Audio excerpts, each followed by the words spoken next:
10 people were killed in a mass shooting in Los Angeles on Saturday. A gunman opened fire within a ballroom dance studio, one which he used to be a regular visitor of. Potentially so much of a regular visitor that at some time, or in some occasions, the individual was there as much as every single night. The individual was eventually stopped by police and has shot himself. He has died. He was stopped by police in this vehicle. This is the Monterey Park shooting. Suspect dead in self-inflicted gunshot in van in Torrance. You could actually go to my Twitter at RealMeatKevin, and you'll be able to see some tweets that I pressed the like button on. Not necessarily that I like what's happening here at all because it's terrible, but it gives you a little bit of if you want to see some videos related to this van, you could see that. This was the suspect bulletin for the description. This is a bolo. Be on the lookout for. It was put out as an Asian male, Saturday, Jan 21, 2023, 10:22 p.m. A suspect pictured above was involved in a shooting around the 100 block of West Garvey Ave at the city of Monterey Park. Second incident occurred shortly after that, just under 20 minutes later, in the city of Alhambra. Now, these two instances, the first left 10 people dead, plus him now, so 11 people dead, and 10 people injured. The second instance was another dance studio where the individual wanted to go inside and open fire again, but two heroes wrestled the gun away from him, and then he took off. Now, he was so injured that reportedly he ended up going to a hospital emergency room to get treated for his injuries. By the time the hospital realized that this person matched the description, he left the waiting room at the ER, since they stuck him in the waiting room, and he bailed, and then of course was found via the traffic stop where he ended up ending his own life. This is terrible. Monterey Park is a community that is 65% Asian, 26% Hispanic, 13% white, so it is predominantly Asian. A lot of folks on Twitter have made a big deal of this being potentially a hate crime before the suspect was actually discovered. For example, folks on Twitter making the argument that this is clearly, an instance of hate, potentially white supremacy, that, this is MAGA undergoing a shooting, and a lot of individuals. And tensions run very high anytime there are shootings. But some individuals like Larry Elder, whom I ran against for governor in the state of California, I beat him in San Francisco. But Larry Elder replies the dead suspect is essentially an Asian male. And then he writes, awkward, Katie Hobbs. Now, this is actually a sentiment that has been circulating. The sentiment that on one side you hear that, oh, a shooting, it must be another white supremacist, and it's someone with, minority hate or hate for a particular ethnic group. And the response here is like, no, not all shootings are driven by hate.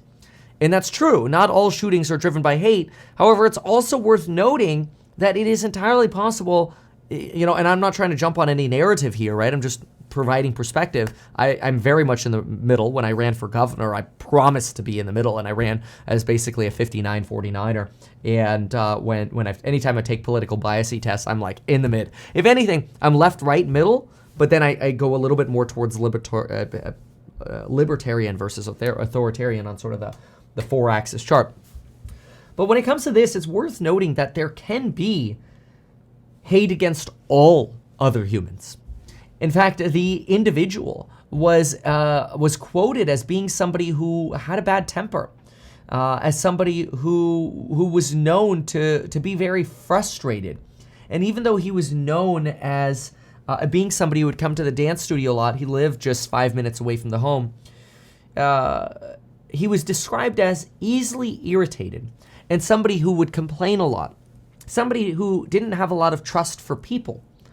And in my opinion, this is somebody who, whether or not they hate all people, or maybe they hate certain people, or they hate certain Asians, or not all Asians. I don't know. Maybe he just hates everyone, right? This is somebody who has, unfortunately, a mental illness.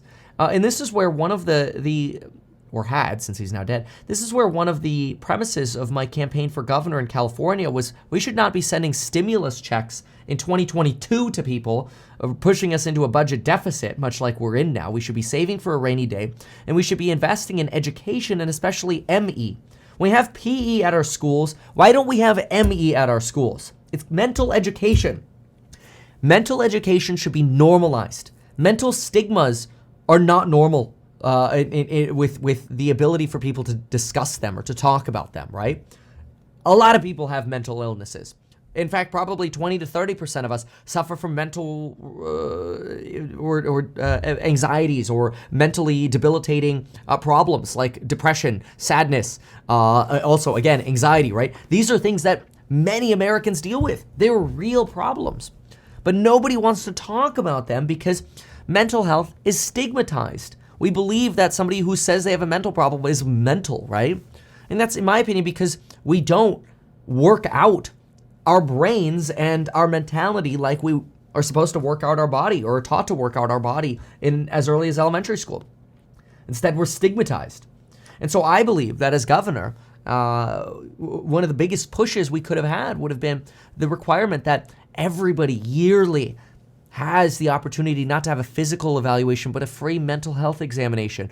More money into mental health professionals, mental health services for homeless folks. There just aren't enough people.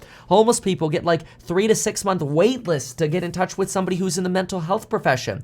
And then they're usually somebody newer who hasn't gone on to private health care yet, where it's very expensive to get mental health care.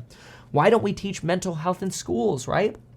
There's so much, sadly, hate and animosity in our world, and in part that's because envy drives the world. Hate and envy and animosity does somewhat drive the world, and we have to come to the realization of that and acknowledge that so we can actually start solving it. Tran not only was described as easily irritated, but it's worth noting he worked in a secluded business. He was a truck driver. He was mostly alone. Now, by no means should anyone defend the horrific acts of this person. And, taking a Cobra M11 9mm semi-automatic handgun with potentially a 30-round magazine and shooting people and killing other people is disgusting. Not only is it disgusting and treacherous, but it's so terrible that somebody like this deserves not to have died with a self-inflicted gunshot wound, but in my opinion, in a much more horrific way themselves. Because once you start taking other people's lives, innocent people's lives, all my respect for you and your rights go out of the window, in my opinion. But the goal here should be how do we help prevent these future instances? California, it's very difficult, especially in California, to get a concealed carry license. What if somebody at the first location was carrying a concealed firearm? What if they had even the ability to pull their weapon and fire it? And even if they missed, what if they put the fear of God into that individual who was shooting to where they bailed and left? What's it called? The fudge factor, right? Those who train in firearms are like, oh my gosh, I'm being shot at. Like, that creates panic and anxiety when you think you're the only one with a gun and somebody else has a gun. It's like, oh, I'm out of here. What if that could have saved 5 lives? It leads to the idea that maybe people should have the right to bear arms. Geez, imagine that. I'm a big supporter of licensed concealed carry and expanding concealed carry permitting, obviously with some degree of training. And I think that training should be, to some degree, subsidized for those who can't afford it, which is something that a government should do. Is, hey, look, we'll authorize permitting, but we want to maybe mandate training in the opportunity to expand that, and we'll pay for it for people who can't afford it. Now, I know I always get a response from people like, Kevin, it says shall not be infringed. Bro, it's already infringed. It is already deeply infringed. Look at Cali.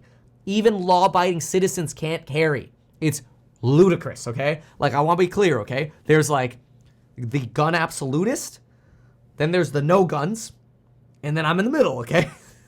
This is the nature of being in the middle. I want to be clear. I think more people should have concealed carry firearms, and the government should support initiatives for that. and around training around that. I think a lot of people buy a gun, and I hate to say it, but when more people have guns, there is a greater link that if you introduce a gun into your household, you're more likely to kill yourself than anybody else. And that's why you have to combine that with more money going into mental health, more support programs around this stuff, and getting people around other people. Sky was probably a loner who lost it. It's terrible. Again, you never want to excuse this. There is no excuse for taking anyone else's life, and that's not what I'm doing here. What I'm saying is the government needs to stop sending thoughts and prayers, and Twitter needs to stop focusing on, was it hate or was it not hate? Oh, awkward. Oh, embarrassing, this, that, and that. Everybody needs to wake up and realize that what we need is mental health education and support for people. And that's what I stand for. Support people, support mental health issues, and widen legal gun ownership.